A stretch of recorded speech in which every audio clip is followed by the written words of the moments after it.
gawaan ninyo akong monumento katabi ni Rizal. Si Rizal may hawak na libro eh.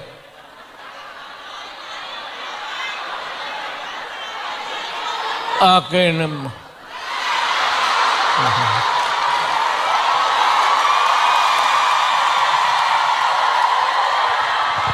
Kaya bakit?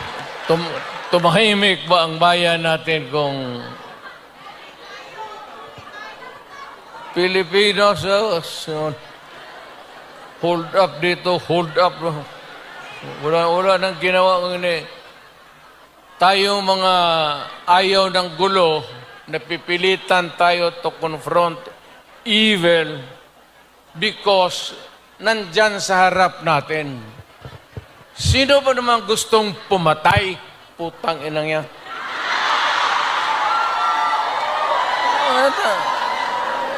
Bakit ako why would I waste my time? Binila, pumapatayan si Duterte, lumalabas ng gabi, ganon. Anso, sino ba naman gusto maging security guard? Na ang kinuha ko, law. So, but, siguro sa trabaho, alam mo sa gabi, dyan rin lumalabas yung mga masasamang tao.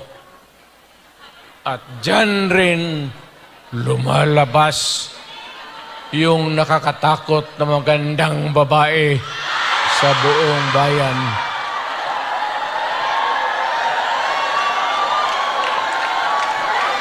Sino man nakita ninyo maganda sa araw? Nakita?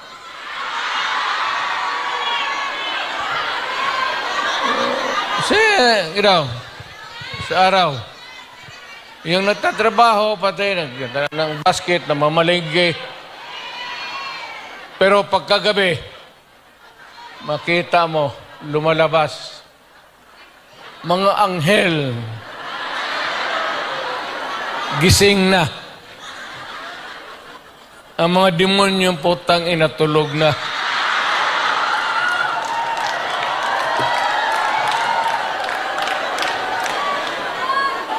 Hindi. Ano na tayo? Seriously now.